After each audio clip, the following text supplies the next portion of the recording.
To prepare a medication label, simply place the drug container under the barcode scanner, propofol, 10 milligrams per milliliter, with the barcode facing the scanner.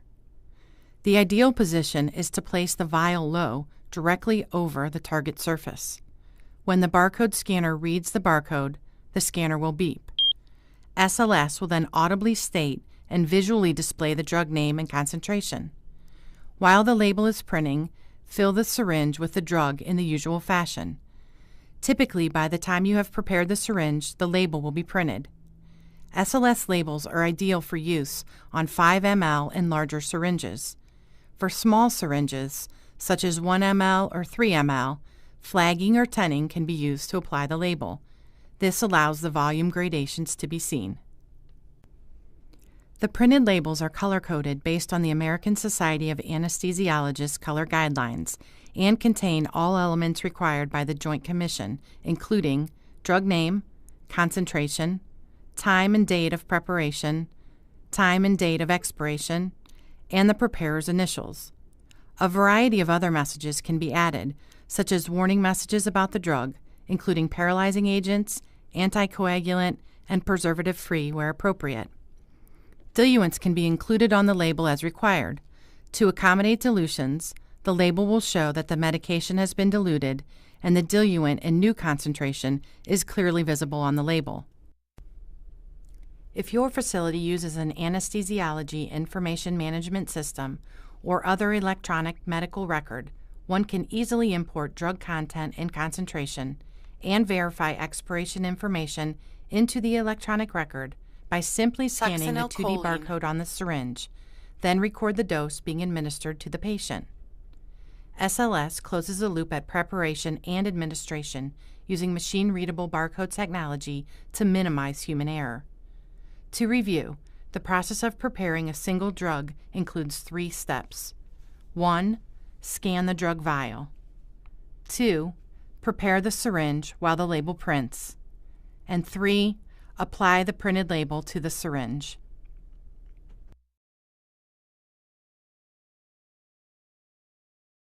When diluting a drug, such as ephedrine, first press the dilution button. Next, ephedrine. Scan the drug vial. The system will provide audio feedback of the drug scanned. A dilution screen is presented to the clinician where standard dilution concentrations and diluents for the drug are listed. Illustrated here, the user selects the desired concentration and diluent from the screen menu. 5 milligrams per milliliter. The final concentration is 5 milligrams per milliliter, and normal saline is used as a diluent. If the concentration is not found, the user can select Other if it has been provided as an option in the formulary.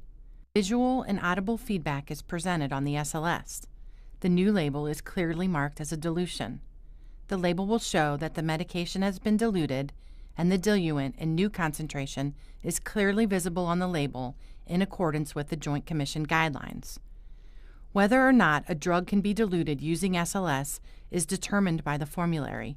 The formulary can direct the SLS to allow a dilution, not allow a dilution, or require a dilution, as in the case with reconstituted drugs.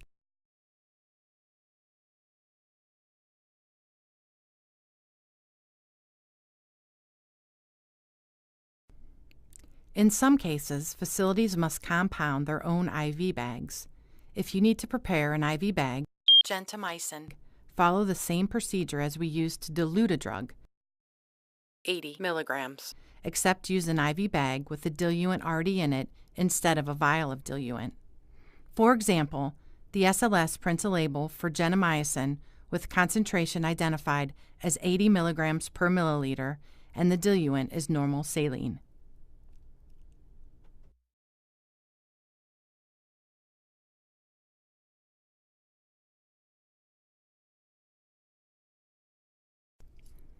There will be cases when a medication has found its way into the OR but has not been certified for use in the SLS by the pharmacy. Drug not found. In this case, when the drug is scanned, the following message will appear: drug not found. At this point, the user should carefully look at the medication and determine whether it should be used or not. If it is determined that the medication can be used, the user presses the OK button and then selects the appropriate color blank label to be printed. Some of the safety features of the SLS are configurable. Enabling all of the safety features is the safest drug labeling workflow that the SLS provides. When SLS ships from Codonics factory, it has all of these features enabled. SLS seamlessly integrates into existing workflows and immediately reduces the element of human error. Preprint confirmation, propofol 10 milligrams per milliliter, provides the opportunity to confirm that the proper drug was selected before printing the label, or enables a user to cancel the print job in the event the wrong drug was selected. In a busy environment, this ensures that someone did not miss the audible or visual feedback provided by the SLS. Post-print confirmation requires the user to scan the syringe with the label applied to complete the labeling process. This enables a serial workflow and prevents someone from scanning another drug until the labeling is complete on the prior drug.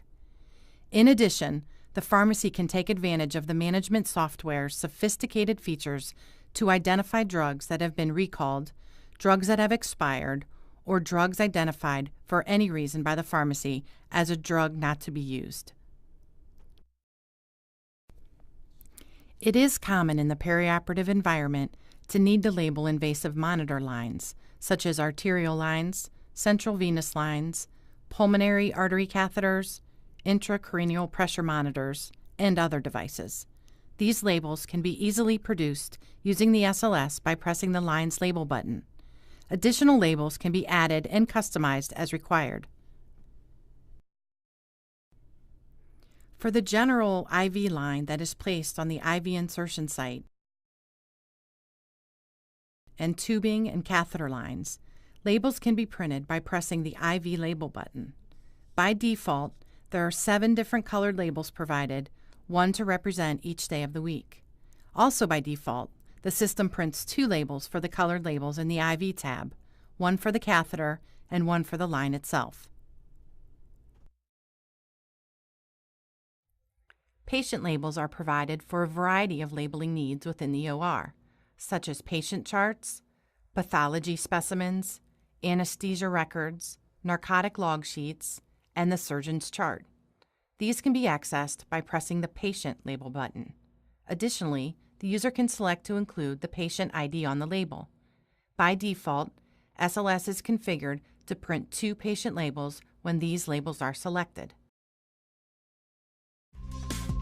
The SLS can be configured to add up to 48 custom labels to the user screen as needed by the facility.